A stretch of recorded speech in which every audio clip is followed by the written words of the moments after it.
Ever feel like life is moving faster than you are? I did too. Hi, I'm Shannon. I've lost 100 pounds naturally, and I've kept it off for 7 years. This is the Strong Journey podcast, where we talk about taking life one step at a time. Here, I share my ramblings about what worked, what didn't, and all the things I wish I knew along the way, the good, the bad, and yes, sometimes the ugly. If you're ready to start taking life one step at a time, hit subscribe and join me on this strong journey. Let's talk about motivation.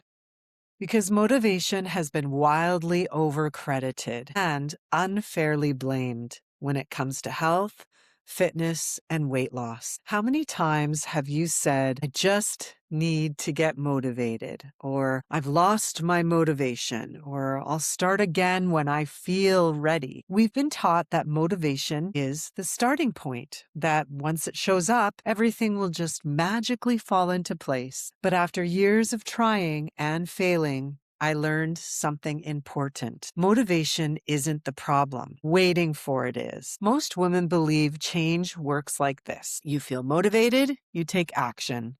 You see results, you stay consistent. That's the story we've been told. That if you could just get motivated, really motivated, everything would finally fall into place. But real life doesn't work that way. Motivation is emotional, it's fragile, and it's influenced by so many things that have nothing to do with your commitment or your character. Motivation is affected by how well you slept the night before, by how stressful your day has been, by where you might be in your cycle, your hormones, or whether you're in peri or menopause, by your mood, by what someone might have said to you in passing, by whether you're feeling overwhelmed or not, or have too much to do, or underappreciated, or stretched too thin. So if you've ever woken up with intention and ended the day feeling like you failed, that does not mean you lack discipline. It means that you're human. Motivation rises and falls consistently, sometimes even hour by hour. And when we build our habits on something that unstable, it's no wonder why consistency feels impossible. Here's the part that's really important to hear. If motivation was the requirement for change, no one would ever build lasting habits. Nobody is motivated every day. Not me, not you, not any who's kept weight off long term or built a healthy lifestyle that lasts. The people who appear disciplined, they aren't relying on motivation. They're relying on routines and systems and habits that carry them forward even on the hard days. And once you understand that, you can stop blaming yourself and start building something that actually works for you. Here's the truth, and this is where behavior change really matters. Action creates motivation, not the other way around. We've been taught to believe that motivation is something you either have or you don't have, that some people are just more motivated than others. But that's not how the brain works. When you take small action, even when you don't feel like it, a few really important things start to happen internally. First, your brain experiences success, not the big dramatic kind, the quiet kind, the kind that says, did what I said I would do. That matters more than we realize because your brain is constantly tracking evidence about whether you're someone who follows through or not. Second, your nervous system feels safe. Big extremes changes sends your brain into threat mode. It feels overwhelming and risky, but small, repeatable actions send the opposite signal. This is manageable. I can handle this. And when your nervous system feels safe, it stops resisting change. Third, your confidence grows slowly and quietly. Not the hype kind of confidence, not the I'm so motivated kind of feeling, but a grounded confidence that's rooted in trust. Trust that you can show up, trust that you don't need to feel perfect to take action, and trust that consistency is possible. And then, and only then, motivation shows up. Not as excitement, not as willpower, not as a burst of inspiration, but as self-trust. You stop relying on how you feel and you start relying on what you do. You don't need to convince yourself anymore. You don't need a pep talk. before you do something. You just move into action because it feels familiar, normal, and safe. That's the kind of motivation that lasts.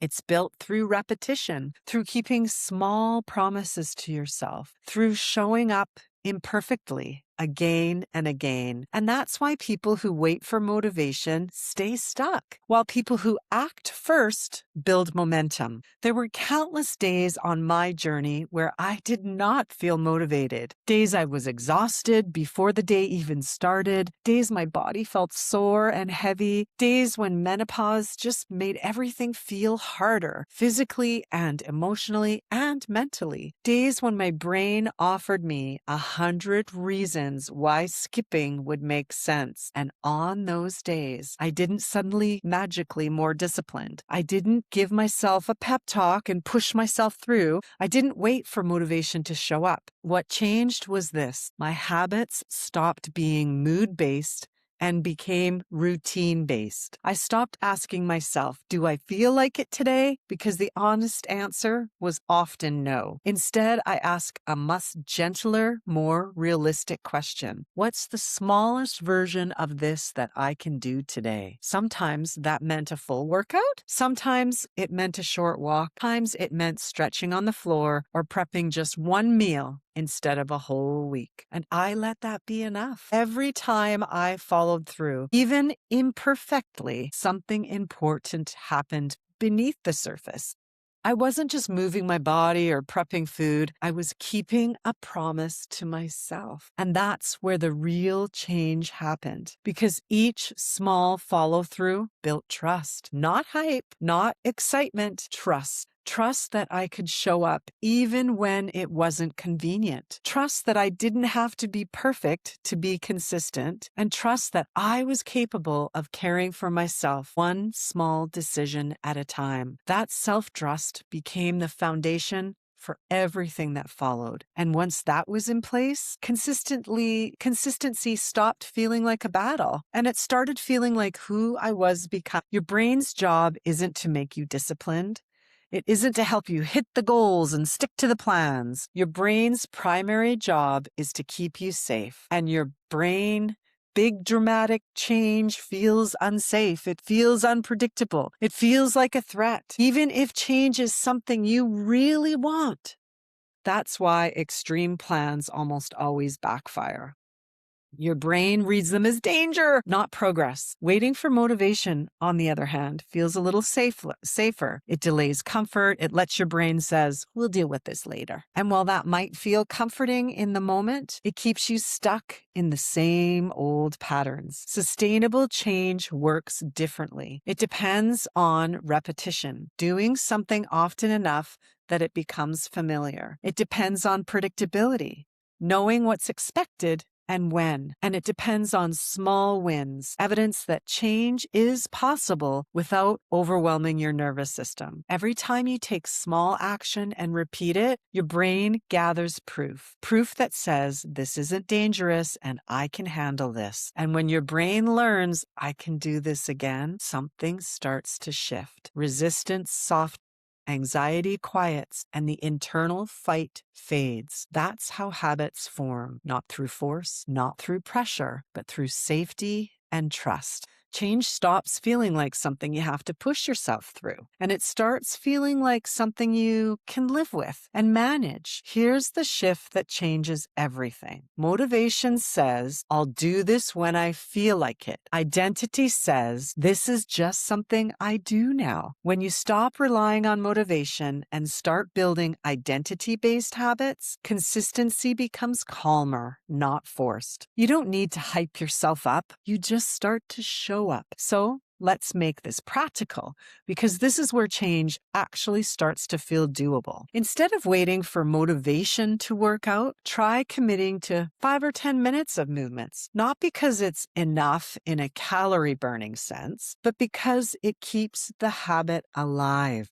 5 minutes lowers the barrier. It quiets the resistance. And more often than not, once you start, you'll do a little more. But even if you don't, you still showed up, and that matters. Instead of waiting to feel ready to eat better, try prepping one supportive meal. Not a full week, not a perfect plan, just one meal that makes the next good choice easier. Readiness is a feeling, and feelings change. Preparation is an action, and action builds momentum. Instead of quitting when motivation disappears, try reducing the action instead of abandoning it. This is huge. Most people think the only options are all in or not at all. But there is a middle ground. You don't have to quit. You can scale back. A shorter walk, a simpler meal, a gentle version of what you had planned. That middle ground is where consistency lives, because small actions done consistently beat big actions done emotionally every time. Big emotional efforts feel powerful in the moment, but they're fragile. Small, repeatable actions feel boring, but they're strong. And strength is what carries you through on the days when motivation doesn't show up. That's how habits stick. That's how trust builds. And that's how change becomes something you live, not something that you keep having to restart. If you've been telling yourself that I just don't have the motivation, or something must be wrong with me, or everyone else seems more disciplined, let me say this clearly. Nothing is wrong with you. You don't need more motivation. You need systems that work even when motivation is gone. Ask yourself, what is one small action I could take today even without motivation? That's where change begins. Not tomorrow, not when you feel ready, today. Motivation is nice when it happens to show up, but it's not required. Consistency comes from action. Confidence comes from follow through. And lasting change comes from keeping those promises to yourself, even the small ones. You don't need to feel inspired. You just need to take the next step, and then the next and the next. That's your strong journey.